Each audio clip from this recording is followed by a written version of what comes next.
भोजपुर जिला व्यवसायी संघ की बैठक मंगलवार को आरा सर्किट हाउस में हुई। अध्यक्षता मोहम्मद कलीमुद्दीन उर्फ मुन्ना ने की। बैठक में 13 जुलाई को पटना के रविंद्र भवन में होने वाले व्यवसायी महासंघ बिहार के स्थापना सम्मेलन की तैयारी पर चर्चा हुई। तय हुआ कि जिले के सभी चट्टी बाजारों में प्रचार अभियान चलाया जाएगा। सैकड़ों व्यवसायी सम्मेलन में शामिल होंगे। संघ के जिला सचिव और आरा सांसद सुदामा प्रसाद ने कहा कि बिहार में अपराधी बेखौफ हैं। दिन दहाड़े व्यवसायियों की हत्या और दुकानों में लूट हो रही है। भाजपा जदयू सरकार की पुलिस मुखदर्शक बनी हुई है। उन्होंने कहा कि मैं 2 बार विधायक रहा, लेकिन भाजपा ने कभी व्यवसायियों की समस्याओं को नहीं उठाया। भाजपा व्यवसायियों को अपना गुलाम समझती है। सुदामा प्रसाद ने कहा कि नोटबंदी, अव्यवस्थित लॉकडाउन और ऑनलाइन व्यापार ने खुदरा व्यवसाय को तबाह कर दिया है। महंगाई, बेरोजगारी और जनता की घटती क्रय शक्ति से बाजार में मंदी है। मोदी सरकार अडानी अंबानी पर मेहरबान है। ईडी सीबीआई का डर दिखाकर जीएसटी के जरिए छोटे बड़े व्यवसायियों का गला घोटा जा रहा है। संघ के जिलाध्यक्ष सुरेंद्र सिंह ने कहा कि अब समय आ गया है कि व्यवसायियों की सुरक्षा के लिए एक मजबूत संगठन बने। रामेश्वर प्रसाद शाह ने कहा कि संघ शुरू से ही व्यवसायियों के हक की लड़ाई लड़ता रहा है। अब बिहार स्तर पर संगठन की जरूरत है। पटना सम्मेलन में सैकड़ों व्यवसायी शामिल होंगे। बैठक को राजनाथ राम, भोला यादव, कृष्णा रंजन गुप्ता, श्रीनिवास यादव, विजय कुमार, आदित्य कुमार गुप्ता, प्रमोद कुमार, धनंजय यादव, मुख्तार कुरैशी, राजेश कुमार, मोहम्मद सोनू ने भी संबोधित किया। वहीं बैठक में चंदन राज, संतोष कुमार केसरी, हिमांशु कुमार, विजय कुमार गुप्ता, भोला प्रसाद गुप्ता, अब्दुल बहार, राजू चंद्रवंशी, पप्पू कुमार, संजय पासवान सहित कई व्यवसायी मौजूद रहे। स्टेट लेवल पर व्यवसायी महासंघ के निर्माण की प्रक्रिया चल रही है और इसकी तैयारी के लिए पटना में 5 मई को 11 नंबर विधायक आवास कॉमरेड सत्यदेव राम जी का है, जो दरौली से विधायक हैं, उनके आवास पर हुई थी, जिसमें 22 जिलों के व्यवसायी आए थे और उसी में यह निर्णय लिया गया था कि आगामी 13 जुलाई को पटना के रविंद्र भवन में व्यवसायी महासंघ का स्थापना सम्मेलन किया जाएगा और फिर उसकी तैयारी के लिए पर्चा छपा, रसीद छपा और 15 जून को दूसरी मीटिंग हुई 11 नंबर विधायक आवास में, जिसमें 26 जिलों के व्यवसायी आए। तो ये सम्मेलन 13 जुलाई को होगा पटना के रविंद्र भवन में, जिसका उद्घाटन भाकपा माले के महासचिव कॉमरेड दीपांकर भट्टाचार्य करेंगे। हम देख रहे हैं कि पूरे बिहार में व्यवसायियों की आफत आ गई है। क्या फुटपाथी दुकानदार, क्या छोटे मझोले, क्या होलसेलर, मैंने लग रहा कि अपराधियों का माने तांडव हो रहा है उनके बीच में। अभी एक किराना व्यवसायी की हत्या की गई पिछले दिनों नवगछिया में, विनय गुप्ता की। फुटपाथी दुकानदार सुजीत शाह की हत्या की गई बेगूसराय में, नौला में।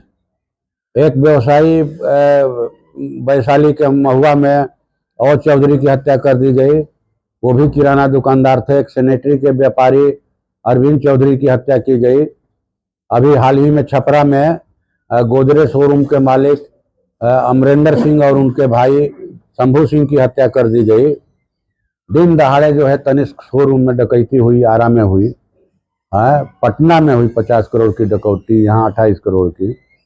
आपके माने मुजफ्फरपुर में गहना की दुकान में डकैती। तो बाजारों में छिनतई, चोरी, डकैती और मर्डर व्यवसायियों की ये आम बात हो गई है।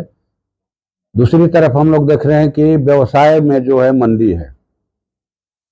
नोटबंदी से जो खुदरा व्यवसाय पटरी से उतरा, वो कहा जाए कि कोरोना काल में 3 बार लगाए गए लॉकडाउन में बेपटरी हो चुका है। लोगों ने कर्जा लेकर के, बीवी का गहना बनकी रख करके परिवार को जिंदा रखा।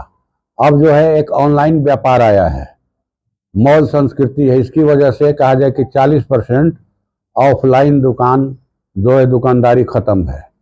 तो कुल मिलाकर के हमने बिहार विधानसभा के अंदर भी ये सवाल उठाया था कि व्यवसायिक आयोग का गठन हो, लोकसभा के अंदर भी उठाया था, लेकिन 15 जून की 5 मई के मीटिंग में जिले से जुटे व्यवसायियों की राय बनी कि हम लोग को व्यवसायी सुरक्षा आयोग की मांग करनी चाहिए, क्योंकि हमें हमारी जान माल की सुरक्षा चाहिए, हमें हमारे व्यापार की सुरक्षा चाहिए, इसलिए सुरक्षा शब्द जोड़ा जाए। तो हम लोगों ने इसी को जोड़ा, मुख्य मांग बनाया है कि व्यापारी सुरक्षा, व्यवसायी सुरक्षा आयोग का गठन हो, लूट, छिनतई, रंगदारी पर रोक लगाई जाए, बाजारों में जो है नागरिक सुविधाएं बहाल की जाए, शुद्ध पानी पीने का, शौचालय, सीसीटीवी कैमरा, मोबाइल पुलिस, पानी निकासी की व्यवस्था, ये सारी की व्यवस्था हो। और जीएसटी जो है उससे छोटे मझोले व्यवसायियों को, खाद्य सामग्रियों को जीएसटी के दायरे से बाहर किया जाए, ये हम लोग मांग उठा रहे हैं। स्थापना सम्मेलन के बहाने सरकार को क्या अल्टीमेटम देंगे, क्या कुछ रहेगा? अब माने ये लोग समझते हैं कि वन का किधर जाएगा किधर। जो भाजपा समझती है कि ये तो व्यवसायी हैं, हमारे परंपरागत वोटर हैं, ये इतने बिहार में सरकार उनकी चल रही है, केंद्र में उनकी सरकार चल रही है, लेकिन मैं तो जितने दिन से बिहार विधानसभा में रहा या इतने दिन से लोकसभा में हूँ, का क्या मजाल की है कोई विधायक बीजेपी के बोले व्यवसायियों के पक्ष में? क्या मजाल की कोई बीजेपी का एमपी बोले लोकसभा में कि भाई व्यवसायियों की हालत खराब है? हम लोग तो देख रहे हैं कि पूरी तरह से मोदी सरकार अडानी अंबानी पर ढरी हुई है, एकदम मेहरबान है। पता है कि ऑनलाइन ट्रेडिंग आने से व्यवसायियों को घाटा है, क्या आप ऑनलाइन ट्रेडिंग के बंद करने के फेवर में नहीं है? किया जाए, अगर लखों बतासा भी ऑनलाइन आने लगेगा, गोईठा भी ऑनलाइन आने लगेगा, तो फिर रहेगा क्या? माने लोगों के सामने जिंदा रहने के लिए दुकान पर बैठकर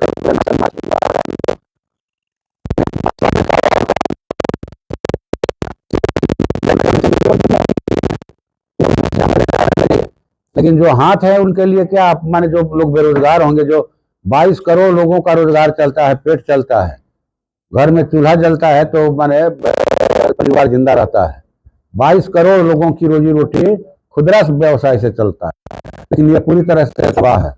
लॉकडाउन पैकेज भी आया 20 करोड़ का, 20 लाख करोड़ का, तो कहाँ मिला इन व्यवसायियों को, कस्बाई व्यवसायियों को? कुछ नहीं मिला। उनका कम से कम 2 साल का बिजली का बिल ही सरकार माफ कर देती, या 2 साल का जीएसटी माफ कर देती, तब होता कि आप सबके लिए काम कर रहे हैं। कहीं कुछ नहीं। तो इसलिए ये संदेश है कि आप व्यवसायी सुरक्षा आयोग का गठन कीजिए और व्यवसायियों के सामग्रिक हित में, उनकी जान माल की सुरक्षा के लिए, उनके व्यवसाय की सुरक्षा के लिए, रोजी रोटी की सुरक्षा के लिए आप आयोग का गठन कीजिए और आप तत्काल एक पड़ताल करके वैसे व्यवसायियों की आर्थिक मदद कीजिए। एक सवाल